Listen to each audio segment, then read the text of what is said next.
Vậy là mình đã có mặt trên cuộc đời này. Những ngày còn nằm trong bụng mẹ, mình nghe các bạn bảo nhau rằng ba mẹ các bạn ấy luôn trông mong con mình chào đời từng ngày. Thế nên mình cũng nghĩ rằng ba mẹ đã chuẩn bị sẵn sàng mọi thứ để đón chào mình. Nào là khăn, là áo ấm, là tất để ủ ấm cho mình, vì mình vẫn còn mỏng manh yếu ớt lắm. Rồi nào là sữa, là tã, là khăn giấy để dỗ dành và vệ sinh, lau chùi cho mình. Ôi chao, mình đã từng hồi hộp và nôn nao biết bao nhiêu. Mình luôn tự hỏi, không biết ba mẹ sẽ vui mừng như thế nào khi nhìn thấy mình đây. Nhưng thật buồn, vì thực tế không được như vậy. Mình đã chào đời trong một ngày mưa lạnh lẽo, không có ai bên cạnh, ngoại trừ mẹ.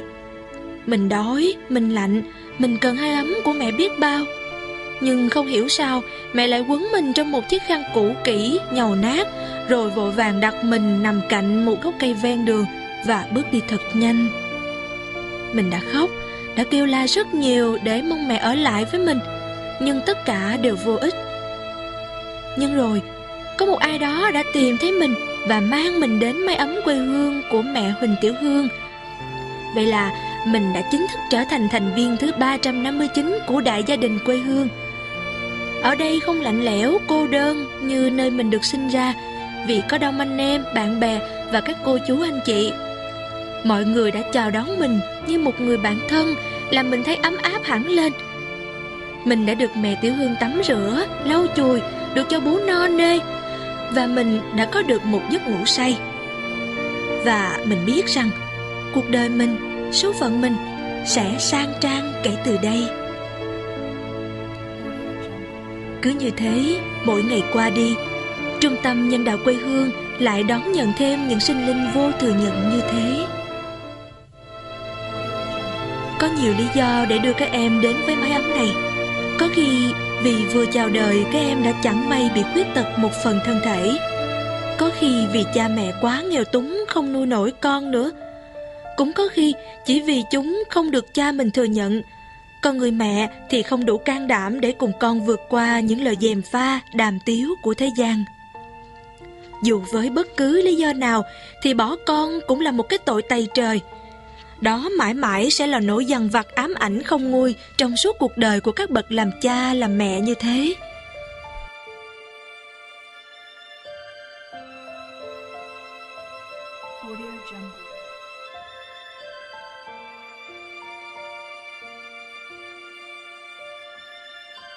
Nhưng rồi cuộc sống vẫn thật kỳ diệu biết bao. Từ chỗ không cha, không mẹ, không người thân họ hàng, vào sống ở mái ấm quê hương, các em đã có được tất cả những điều thiêng liêng và quý giá nhất đối với tuổi thơ của mỗi con người. Đó là một người mẹ luôn hết mực yêu thương, chăm sóc đàn con. Từ khi có bọn trẻ, hầu như không đêm nào Tiểu Hương an giấc. Bởi vừa chớp mắt là chị lại nghe tiếng la khóc của con.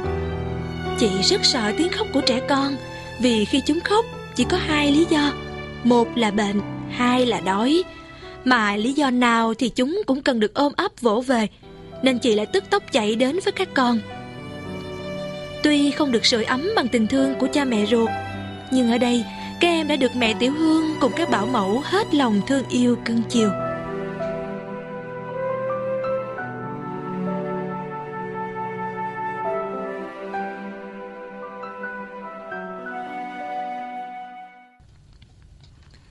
Không được thưởng thức bầu sữa mẹ mát dịu, ngọt ngào, nhưng bù lại, các em luôn được no nê thỏa thích bởi những bình sữa bột căng đầy. Cuộc sống của những đứa trẻ không cha, không mẹ như thế còn gì vui hơn.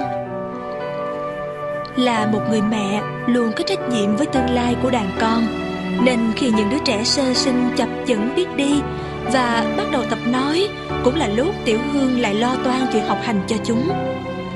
Để phục vụ cho việc dạy dỗ bọn trẻ, một lớp học dành cho đàn se sẻ, cách gọi đầy thương yêu của chị dành cho các con ở độ tuổi lên 2, lên 3 đã được mở ra.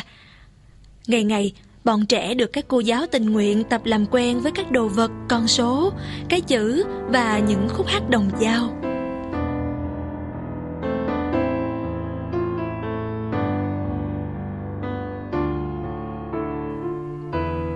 Tiếng ê a học bài, tiếng hát hồn nhiên, trong trẻo của các em cứ thế được cất vang đều đặn mỗi ngày. Có một điều thật lạ ở lớp học này là tuy không được dạy dỗ bài bản như ở các trường mầm non mẫu giáo, nhưng tất cả các em đều ngoan ngoãn nghe lời cô giáo dạy và học hành một cách nghiêm túc, chăm chỉ. Theo lời các cô giáo ở đây kể lại, sở dĩ bọn trẻ thi nhau học hành và chăm ngoan như vậy là để được mẹ tặng thưởng, mẹ thương nhiều. Bởi Tiểu Hương luôn có thói quen tặng quà hoặc cho con đi tham quan du lịch mỗi khi chúng đạt thành tích cao trong học tập. Ngoài ra chị còn dạy con tính tự lập ngay từ bé, nên bọn trẻ luôn ý thức mọi chuyện, từ việc học, việc ăn uống đến sinh hoạt vui chơi. Rồi dưới mái ấm quê hương này, với sự dạy dỗ và tình yêu thương của mẹ Tiểu Hương, bọn trẻ cũng đã biết yêu thương và đối xử với nhau như anh em ruột thịt.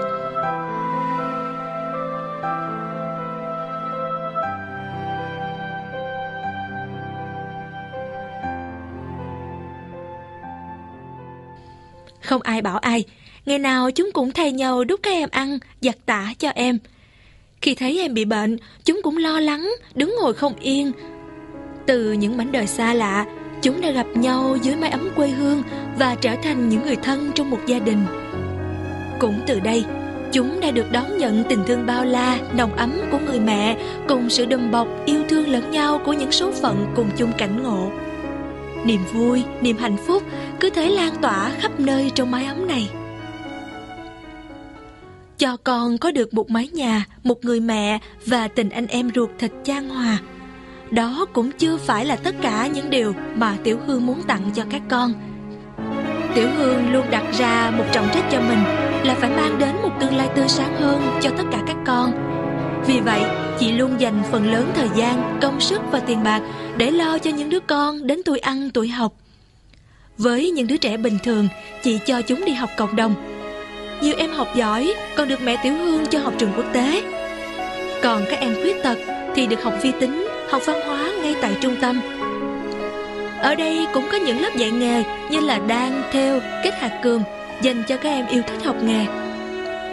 Ngoài ra, đứa con nào có năng khiếu nghệ thuật cũng đều được mẹ tạo điều kiện cho học đàn, ca, hát, múa.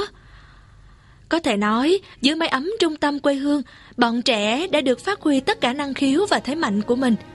Điều mà trước đây chúng chưa bao giờ mơ tới.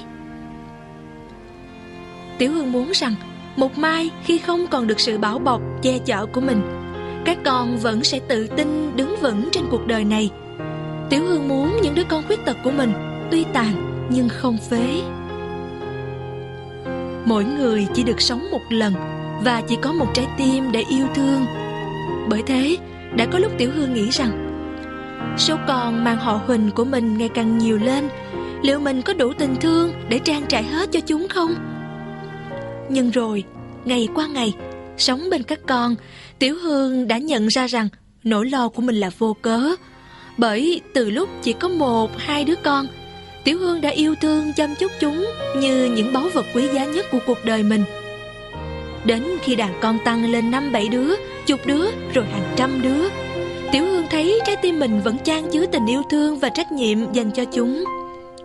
Mỗi đứa con, Tiểu Hương lại có một cách yêu thương chăm sóc khác nhau. Nhưng tất cả chúng đều cảm nhận tình thương vô bờ bến của mẹ. Và Tiểu Hương nghĩ rằng, cho dù mình có đến cả 1000 đứa con đi nữa, thì tình yêu của mình, trái tim của mình vẫn nguyên vẹn dành cho mỗi đứa con. Và Tiểu Hương vẫn luôn có cách để yêu thương tất cả chúng.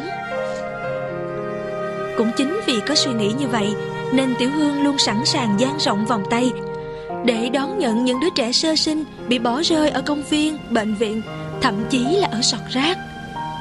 Trong khi cha mẹ ruột của các em đã đang tâm dứt bỏ núm ruột của mình như trút đi một gánh nặng, một thứ của nợ, thì Tiểu Hương lại vui mừng, hạnh phúc khôn xiết mỗi khi nhận được một đứa trẻ bị bỏ rơi. Dẫu biết rằng thêm một đứa trẻ là gánh nặng lo toan càng oằn trên vai mình, nhưng Tiểu Hương vẫn muốn chở che, bao bọc tất cả chúng. Bởi không có cha, các em đã khổ lắm rồi. Không có mẹ càng khổ hơn. Cứ thế, hết lớp trẻ này lớn lên, Tiểu Hương lại tiếp tục chăm sóc nuôi dưỡng những đứa trẻ bị bỏ rơi tiếp theo. Giờ đây, tuy sức khỏe đã cạn kiệt bởi những căn bệnh nan y luôn hoành hành, chực chờ cướp đi sinh mạng bất cứ lúc nào, nhưng điều đó cũng không làm Tiểu Hương phải lo lắng, bận tâm bằng việc nhìn thấy cuộc đời các con chưa thực sự đầy đủ, thoải mái, nhất là về nhà ở. Hiện tại, với hơn 100 trẻ em sơ sinh và 30 bảo mẫu, nhưng trung tâm chỉ có 3 căn phòng và 2 nhà vệ sinh, nên việc sinh hoạt vệ sinh gặp rất nhiều khó khăn. Đối với những em ở độ tuổi lớn hơn, điều kiện ăn ở càng đáng lo hơn. Bởi dãy nhà mà các em đang sống được xây dựng đã gần 10 năm, đến nay bị xuống cấp nghiêm trọng. Trong khi đó, số lượng các em tăng lên từng ngày, nên dãy nhà đã trở nên quá tải. Vì thế, trong mỗi căn phòng, Tiểu Hương phải kê giường tầng cho các con nằm ngủ. Mỗi chiếc giường thường chứa từ 8 em đến 10 em, và cả dãy nhà chứa hơn 200 em, nhưng cũng chỉ có 2 căn nhà vệ sinh.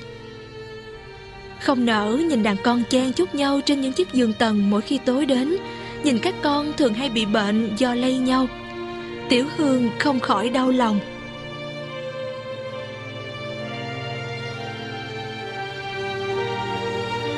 Vì vậy, Tiểu Hương đã cố gắng dành dụm, tích góp và mua được mảnh đất rộng 2.000 m2 nằm ngay sau trung tâm quê hương. Mong ước lớn nhất của Tiểu Hương là sẽ xây dựng một dãy nhà 2 tầng với 14 phòng ở khang trang, sạch đẹp để các con có nơi ăn chốn ở đàng hoàng hơn.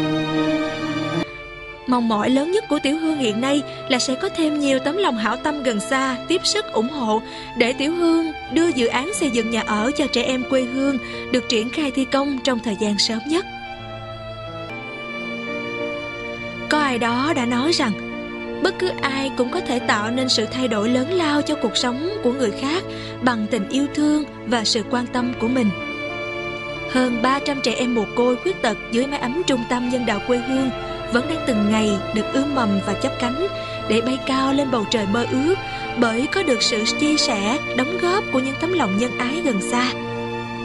Sự đóng góp của quý ân nhân có thể là số tiền nhịn một bữa ăn sáng, một hộp sữa, một thùng mì gói, một bao gạo hay bịch tải em bé, cũng đều là món quà vô giá đối với các em nhỏ ở mái ấm quê hương. Tiểu Hương luôn mong sao mọi người sẽ cùng đóng góp một chút công sức và tình thương để cùng Tiểu Hương nhóm lên ngọn lửa của yêu thương, của lòng nhân ái. Ngọn lửa đó sẽ đủ sức lan tỏa khắp nơi và sự ấm lòng của bao trẻ thơ bất hạnh trên cuộc sống này.